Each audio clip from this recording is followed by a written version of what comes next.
Dost qazanmaq və insanlara təsir etmək. Bilirsiniz, Dale Carnegie'nin bu klassik əsərində elə bir sir var ki, çox vaxt heç fərqinə də varmırıq. Bugün biz səmimi marağın əslində necə böyük bir super güc olduğunu və münasibətlərimizi kökündən necə dəyişə biləcəyini birlikdə kəşf edəcəyik. Elə isə gəlin başlayaq. Gəlin bir anlıq dayanıb düşünək. Telefonla danışarkən dilimizə ən çox gələn, ən çox təkrarladığımız söz hansıdır? Bax, bu sadə sualın cavabı əslində insan münasibətlərinin həm ən böyük sirrini, həm də ən böyük problemini ortaya qoyur. Və cavab həm çox sadədir, həm də biraz şok edici. Mən. Düşünün, bir araşdırmada cəmi 500 telefon danışığına qulaq asıblar və nəticə heyrətamizdir. Mən sözü təxminən 4000 dəfə işlədilib. Bu, bizim fitri olaraq necə özümüzə fokuslandığımızın, belə deyək, riyazi sübutudur. Yol xəritəmiz belədir. Əvvəlcə mən paradoksunun dərinliklərinə inəcəyik.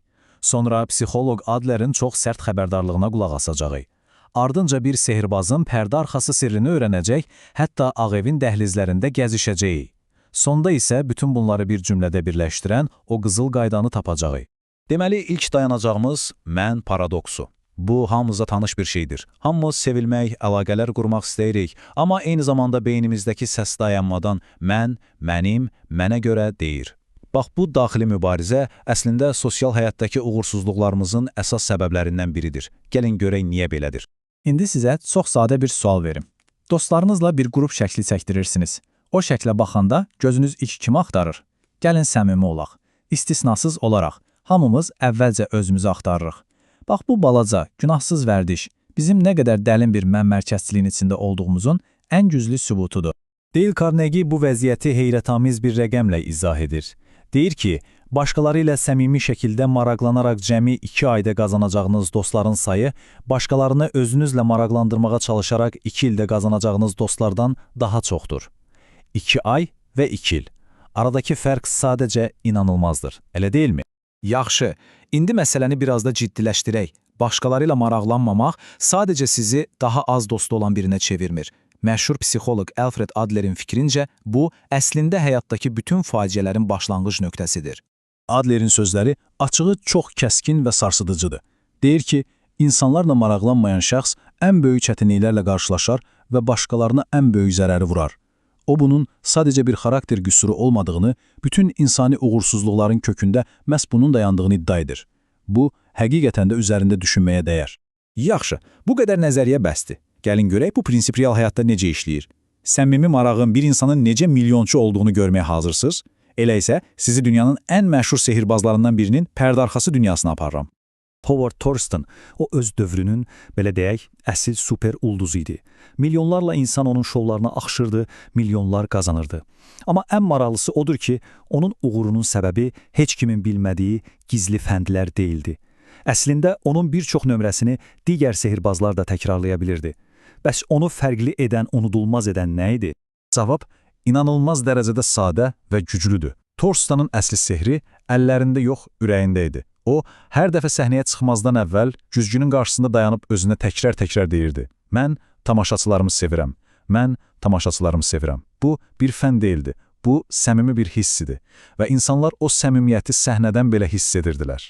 Bir sehirbazın səhnəsindən çıxıb, gəlin birbaşa siyasətin və biznesin zirvəsinə baş vuraq. Görək bu sadə prinsip, ən güclü liderlər və iş adamlarının həyatında necə möcüzələr yaradıb. Prezident Theodore Roosevelt'in Ağ Evdəki bütün işçiləri bağbandan tutmuş mətbəx xidmətçisinə qədər ona pərəstiş edirdi. Səbəb, çünki o hər kəsi adıyla tanıyırdı. Bir dəfə mətbəx xidmətçisi Alice yaxınlaşıb soruşmuşdu ki, Alice, hələ də o ləzzətli çovdar çörəyindən bişirirsən?